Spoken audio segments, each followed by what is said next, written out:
நண்பர்களே, போன சீரீஸ்ல நல்ல ஆதரவு தந்த எல்லா நல்லுள்ளவங்களுக்கும் என் சார்பா பறக்க முத்தங்கள். நேர்ல தந்தா தப்பாயிடும். சோ இன்னைக்கு எங்க வந்திருக்கேன்னா, எங்க அண்ணா கூப்பிட்டதுனால படம் பார்க்க வந்திருக்கோம். படம் பேரு ஒடிசி. சொல்ல போனா எங்களோட 4th செமஸ்டர் இங்கிலீஷ் சப்ஜெக்டோட நேம். நண்பர்களே, பொய் மாதிரிதான் இருக்கும், ஆனா உண்மைதான், நம்புங்க. படத்தோட ஓப்பனிங் சீனே கத்தி சண்டை தான். எது நம்ம ஸ்பைடர்மேன் தம்பி ஒருத்தன் கூட கத்தி சண்டை போட, அடுத்த சீன்ல ஸ்பைடர்மேனை படுக்க வச்சு பால் ஊத்த, என்னடா அடிக்கிறேங்க நைனாவை கூட்டுவான்னு சொல்லிட்டு அவன் கப்பர் போடையோட அவங்க நைனாவை தேடி போட, இது இப்போ ஒரு பிளாஷ்பேக் வருது. இவன் தான் ஒடிசி. இவன் என்னன்னா, அவர் போர்ல போயிட்டு 20 வருஷம் கழிச்சு அவன் பொண்டாட்டி புள்ளைய பார்க்க வருவான். எக்கு தப்பா ஒரு ஜெயினோட உயக்குள்ள மாட்டி அங்க இருந்து தப்பிக்க அந்த ஜெயிண்ட ரூட் எடுத்து செட்டிங் போட, அடுத்த சீனை பார்த்தா இவங்களை ரூட் எடுக்க 4 பேர் சேர்ந்து வருவானுங்க. அதுக்கப்புறம் சும்மா இல்லாம ஒரு கிளவி என்னன்னால அந்த அம்மா இவங்களை ரூட் எடுத்து பண்ணியா மாத்தி அங்க இருந்து தப்பிச்ச கையோட செத்தவங்களை எழுப்பி அவங்க கிட்ட ரூட் கேட்க போனா அவங்களும் இவங்க ரூட் எடுக்கிறாங்க. நண்பர்களே, இந்த சைடு பார்த்தா ஒடிசஸோட பொண்டாட்டி கிட்ட ஒருத்த ஃபிளட் பண்ணவும், அடுத்த சீனே இன்டர்வல். அண்ணன் தான் ஹீரோ மாதிரி என்ட்ரி கொடுக்குறேன். இன்டர்வல் எல்லாம் போய் முடிச்ச கையோட படம் ஸ்டார்ட் ஆனதுனால விரைவாக இடத்துல போய் உட்காந்துட்டேன். இவங்களை நிலத்துல தான் செட்டிங் எடுக்கிறாங்கன்னு பார்த்தா கடல் வாழ் உயிரினங்கள் கடல்ல சேர்த்து இதுங்களை செட்டிங் எடுக்குது. என்ன ரூட் எடுக்க செட்டிங் பண்ணி இட்டுன்னு வந்துக்கிறீங்களா?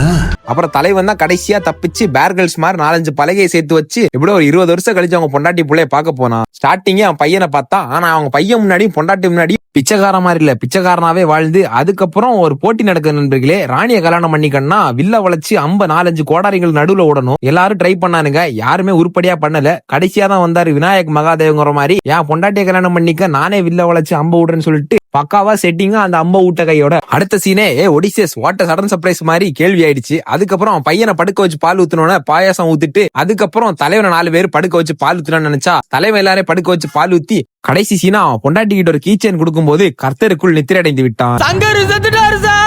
அப்படிதான் நாங்கள் நினைச்சிட்டு இருந்தோம். கடைசியில பீனிக்ஸ் போற மாதிரி உயிர் தெளிந்த கையோட தலைவனும் பொண்டாட்டியும் அவன் பையனுக்கு மகுன சூட்டின கையோட மேற்க நோக்கி அவன் வீரர்களுக்கு சடங்கு செய்ய போனான். போகும்போதே அவன் செஞ்ச பாவங்களெல்லாம் உணர்ந்த கையோட ஒடிசேஷன் சொல்லிட்டு டைட்டில் கார்டு போட்டு படத்தை முடிக்கிறாங்க. இன்னொரு நல்ல ஒரு சீரிஸ் சந்திப்போம். அது வரைக்கும் பாய் பாய்.